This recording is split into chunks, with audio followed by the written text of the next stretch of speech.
Well, thank you all. When I was trying to figure out exactly what I wanted to say, I was thinking to myself that maybe I should tell them about my 10-year career in music, where I was on such albums as It's Dark and Hell is Hot from DMX, or the Rush Hour soundtrack, or the Blade soundtrack. Or maybe I should talk about being one of the superintendents who actually built the Columbia Firefly baseball stadium up the street. But then I thought, my purpose is not tied to my success. So my actual story begins with me walking out of a federal prison in 2005 and returning here to Columbia, South Carolina. I wish I could tell a story that said, I did what I did because I was homeless, or I did what I did because we lived in a really bad community. I made choices. And the choices that I made landed me an all-expense-paid vacation to the Federal Bureau of Prisons in ICC Lewisburg. When I returned home, I was told it's impossible. It's impossible to get a job. It's impossible to have a felony and work in this community. It would be impossible to find programs that would assist me in getting where I needed to be. So why am I here today? Not just on this stage, but in a place where every day my story tells itself, where it explains to people that your image, the view of what you think a formerly incarcerated person should be, is different.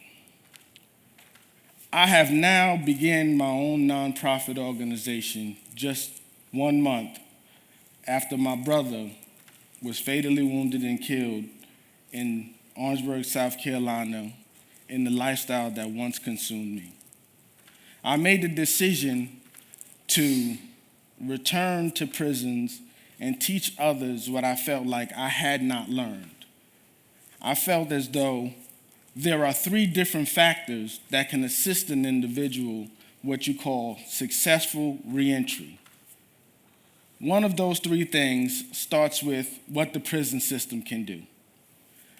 As I spent my time in the prison system, I felt like I was just waiting. I was just waiting for my story to go along. I was just waiting for me to get home, but I didn't really take advantage of everything that I could have. So now as I return to prisons, you would think that these gentlemen would be, and females would be, rough, tough characters that you might see in movies. And you would think that we would be in there teaching them simply how to get a job and what to do when they get home as far as employment. But I can remember in my last days while I was incarcerated, the only thing I could think of is, will my family accept me back? Where's the right place to return to? What will I do when I get home? And what will life be like now that I have a felony? A lot of people might not see this as an issue that impacts them, and I can understand that.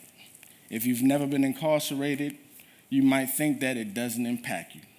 But let me first start by saying $21,000 a year is spent on each individual that's incarcerated with tax dollars. That is an indirect impact on you. 1 in 28 children have a parent that is incarcerated. And being that this is a school, just think of it that one individual in every classroom has a parent that has been directly impacted by the prison system. I had the honor of being able to go through a program called ICC Lewisburg, which is the Intensive Confinement Center.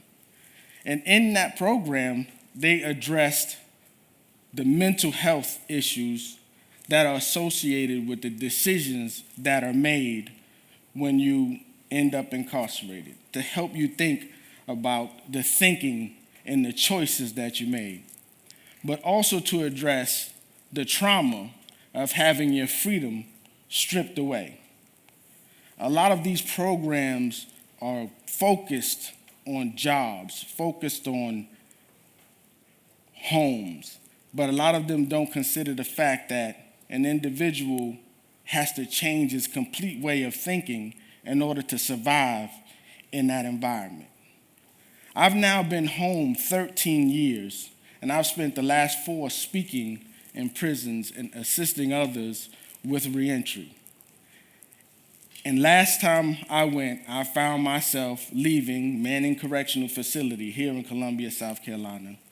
And I usually walk up to the gate, and there's a button that you press, and the guard lets you out. But this time, I pressed the button, and I looked, nothing. And I pressed the button again, and nothing. And the anxiety and the panic that I felt, as if that I had been locked in a cage again and was not going to be able to get out.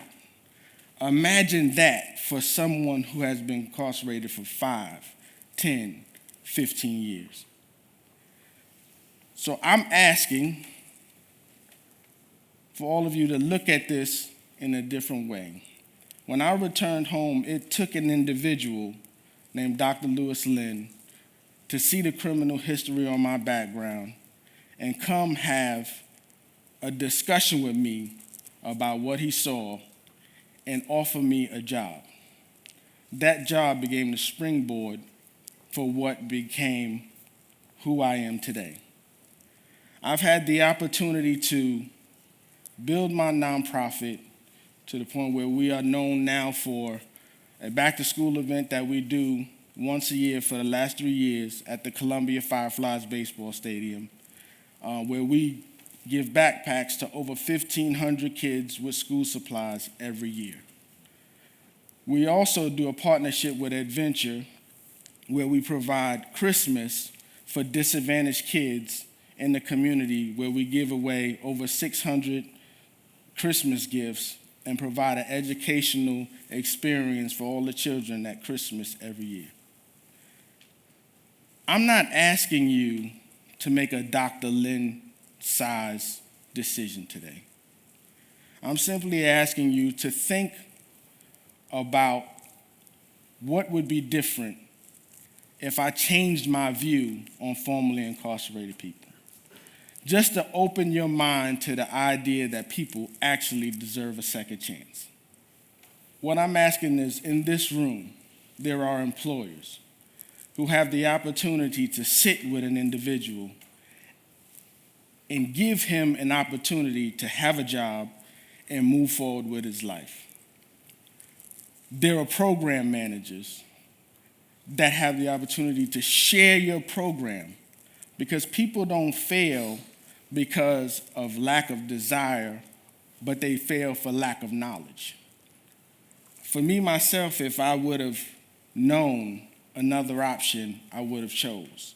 And a lot of time people came to me and said, you should do something different. You're going down this path. This is what's going to happen to you. But nobody ever said to me, here's another way. Let me show you a different way. For the families, as much as you may want to, you can't change an individual. All you can do is provide an environment to allow them to change. And to the children of anybody who may be incarcerated or formerly incarcerated, you will be the most important part of the changes in their life. For me, the major thing was the word impossible. And the only thing that I could think of when I saw it was the only difference between impossible and possible is I am. And that just doesn't just mean I am the difference between what's possible and possible, but everybody here is the difference between what's possible and not possible. We've had a lot of speakers on this stage today, and not all of them have spoken about incarceration, and I know that my path might be a little bit different. But I'm only asking that you look at me and what I've been able to accomplish and keep in your mind and in your heart what's possible for another individual. Thank you.